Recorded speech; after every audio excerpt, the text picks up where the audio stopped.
The other day, Missouri Governor Nixon held a press conference in which, for the most part, was directed at demonstrators.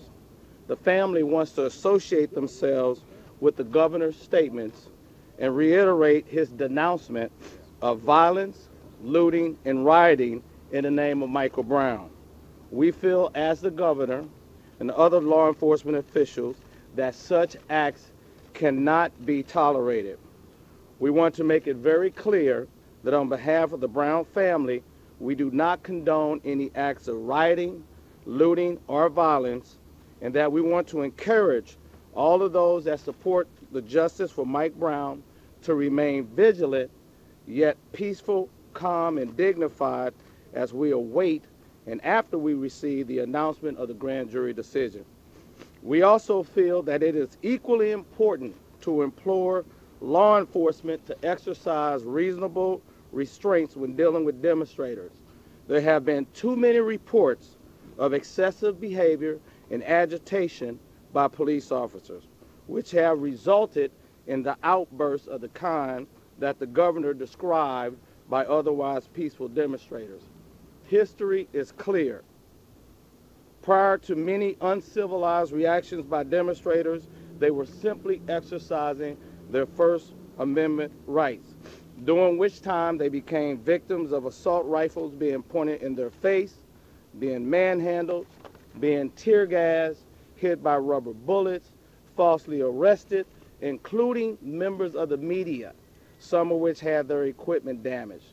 These acts of violence impacted innocent men, women, and children simply exercising their rights. Law enforcement should have been equally condemned by the governor for this conduct at the same time he was admonishing the demonstrators. A strong message of zero tolerance should have been conveyed to all. Again, we are hopeful that law enforcement and demonstrators can assemble in the same area, if it comes to that, without incident. That is our solemn hope. We realize that some people are anxious, angry, and want instant answers. However, violence, looting, and rioting is not a responsible way of expressing those feelings. It severely diminishes the opportunity for healing and positive dialogue going forward. In sum, the Brown family sends a passionate plea this morning to law enforcement and to those that support justice for Mike Brown Jr. to allow cooler heads to prevail in times of adversity. Right now, I want to turn the microphone over to Attorney Benjamin Crump, who wants to speak to this issue, as well as the visit of Dr. Michael Biden today before the grand jury. Thank you, Attorney Gray.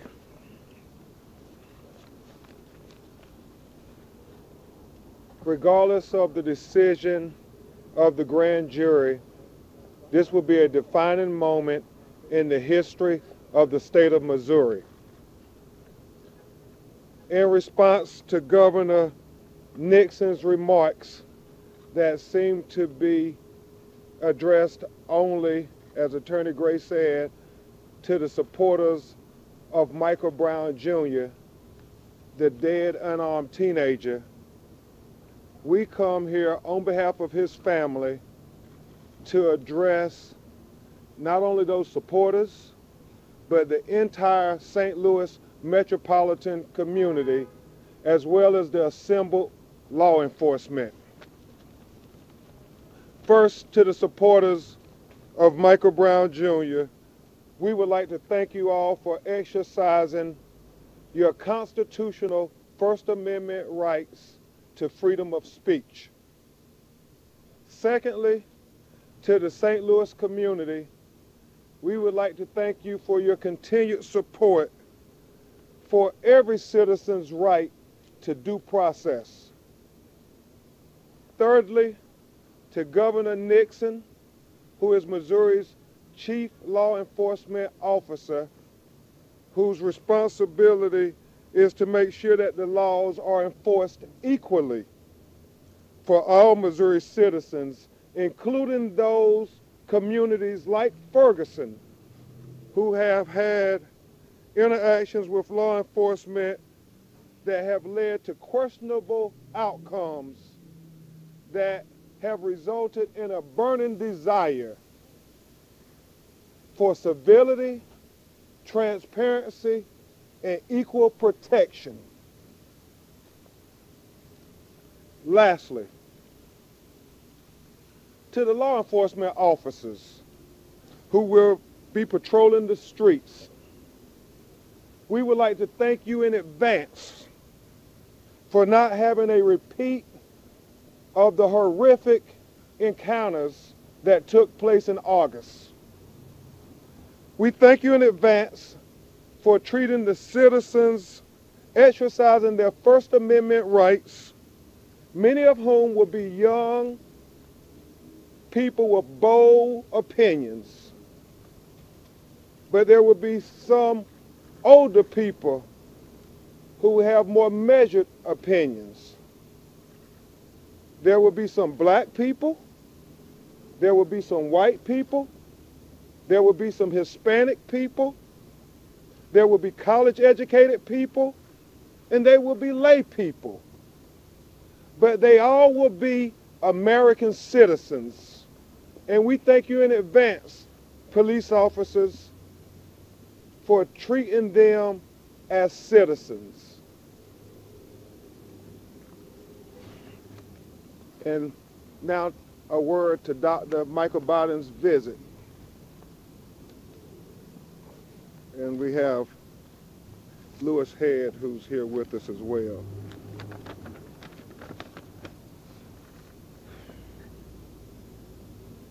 Dr. Biden's testimony will be limited to the purview of the grand jury, and we won't get into the substance of his testimony. We do not feel that is appropriate. The only thing that Dr. Biden had wished to express to Michael Brown's parents is that in his preliminary autopsy, he had not been able to determine the shots to the chest, whether they were re-entry wounds or entry wounds. He was able to confirm, along with review of some of the materials from the medical examiner's office, that there was an additional entry wound into his chest. It was not a re-entry wound. And to that end, that would be the only thing that we get into to the substance of his testimony, because that is going to be for the grand jury's consideration. And he thought it appropriate, as well as Attorney Gray, that that goes to them and them alone. And I'm sure subsequently, after the decision is made, you will hear about all the substance of his opinion. Again, good morning. I would like to thank everyone for showing up, along with Attorney Gray and Attorney Parks and I, on behalf of Michael Brown's family. We are grateful for your presence here this morning. The journey for justice for Michael Brown Jr. has been long, stressful, and difficult to endure. The family sincerely desires to thank those that have supported their call for justice for Michael Brown. As far as Dr. Biden's visit today, the family, Attorney Gray, and myself are very grateful and appreciative that he took the opportunity to fly to St. Louis at a moment's notice and provide forensic testimony to the grand jury. Apparently, members of the grand jury desire to hear his forensic perspective. We're also appreciative of the fact that the prosecutor's office opened the invitation for Dr. Biden's testimony. We do not know what extent his testimony will be necessary or what subject matters will be covered. We are simply hopeful that whatever it is, it would offer some insightful analysis and independent analysis for the grand jury that they can use in reaching their decision. As most of you well know, Dr. Biden is a world-renowned forensic pathologist. His forensics talents are unquestionable. Therefore, we have every reason to believe that his testimony will be very helpful to this grand jury. I thank you. We'll take a few questions and then we'll move on. Step up. Does Dr. Biden's analysis and your investigation of the evidence, what is there that suggests that Michael Brown was surrendering when he was killed? Well, he's talked about that before, and as I said, Ron, he would prefer that the substance of his testimony not be discussed. That he would talk about that himself, and we would defer to him to talk about that respectfully out of his request. Is it your contention still, regardless of Dr. Biden's testimony or anything, that there is evidence that shows Michael Brown had his hands up? Yes, there's no doubt about that. And that is not in regards to his testimony. That is regards to what we know based on our review of all the opinions, his and others. And forensic evidence as well. Yes, absolutely, forensic evidence. And Dr. Biden is basing his testimony on science and nothing more. Attorney Crump, does Dr. Biden, did he have everything that he needed to, was there anything that he wanted to look over that he didn't have? Or is there anything that does he have all the... Well, Jonathan, he's going to respond to that. He asked for a list of things, and whether those things were supplied to him or not, we're going to defer to Dr. Michael Biden to comment on that as well, on everything and anything regarding the substance of his testimony out of his request. Can you talk to us in general terms? Because as I understand it from the first autopsy that we saw in August from him, I got the impression from reading in the autopsy and from talking to you guys that the biggest point that he made is that there was some distance, that it wasn't up close. And that seems to be the biggest difference between what the county is saying and what your medical examiner is saying. Do I have that right? Well, we understand again that these are all very good questions, but Dr. Biden's substance of his testimony is going to be discussed by him after the grand jury. He believes, as Attorney Gray and I also agree, that the substance of his testimony should be left to the purview of the grand jury. And so, in respecting the process, we won't be able to comment on that this morning. Dr. Biden may be able to talk to you all about that after the decision. Are you getting a better sense of the timing of this today? Have you guys gotten a better sense on you want to speak to that? I believe that it appears by Dr. Biden's appearance today that we're probably getting to the end of the witness list. We don't know for sure, however, but it just, we gain a sense that we're probably reaching the end of the road as it relates to witnesses. Can I ask you both, and Sarah and Tina, can I ask you both about the secrecy of this grand jury? Is there any worry on your part that telling people that he's going to be testifying today let some of that secrecy out and lets people know, sort of what's going on inside of the grand jury? Well, Sarah, I've been on record. I've always believed, as Michael Brown family has believed, that we should not have this grand jury, that the police officer should have been charged. There was enough probable cause to charge Officer Darren Wilson with killing unarmed Michael Brown, and that with such mistrust in the Ferguson community, that it being transparent based on the Constitution of the United States of America, that we have a right to trial by jury, that Michael Brown's due process warranted that the officer be charged. And that was not to violate the police officer's due process. Nobody's saying he's guilty until proven innocent, but we thought it would be better for everybody here that they saw all the evidence, all the witnesses, and that there was cross-examination of all the evidence and all the witnesses. So whatever decision that was handed down, people would accept. There's a great concern that because of this secret proceeding, that people will not be so accepting of whatever decision the grand jury makes. And we need to, as I said in my earlier comments, after you have questionable outcomes with law enforcement, we need transparency so people can believe that the system works equally for everybody, even in communities like Ferguson. What's your thoughts on McCullough has said that if there is no indictment that he's going to release the evidence, and that is rare, he says, to be transparent. What's your thoughts on that? Well, my thought about that is this. We may get the benefit of hearing and seeing all of the evidence that was presented to the grand jury, but what we're missing would be how that information was presented. What emphasis was placed on what piece of evidence? What were the inflections in the voices and those kind of things that we will not have the benefit of actually seeing once all the information is out, especially if it's in transcript form. You're only going to get the words and not how those words were conveyed, which in terms of presenting evidence is very key in having persuasive power. Is Dr. Baden saying that he is not, that he disagrees with the autopsy that was done by the county? I'm sorry, let me get here. Because we don't know that. Hold on. Saying that he disagrees.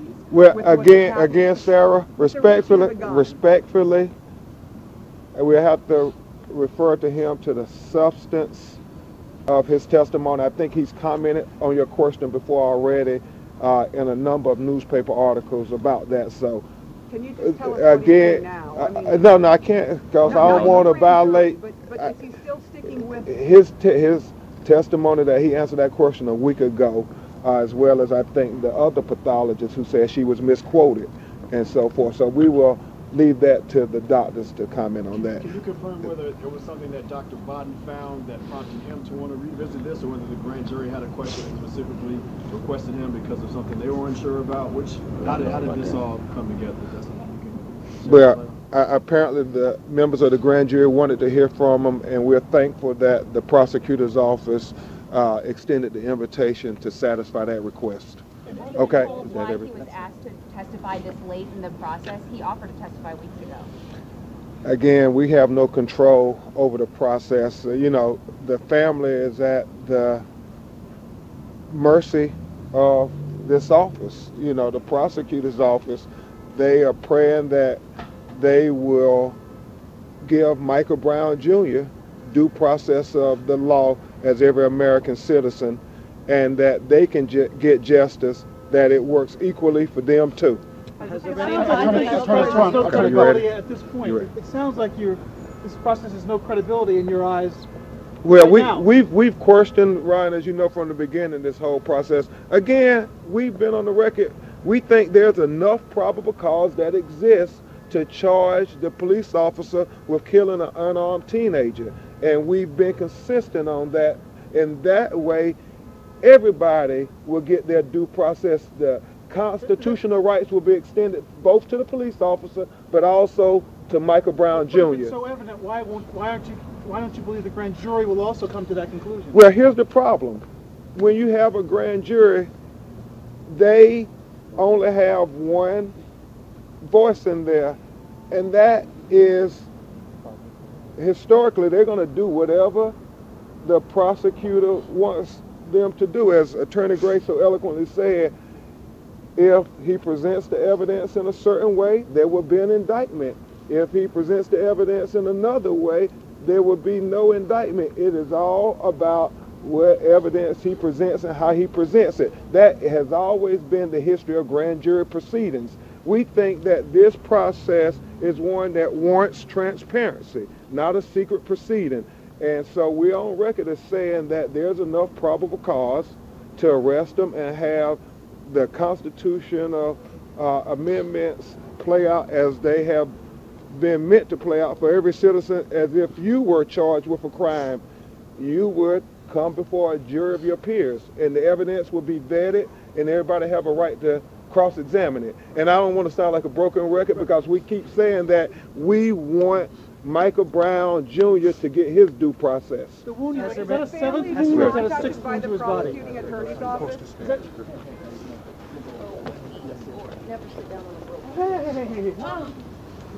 And there you were here.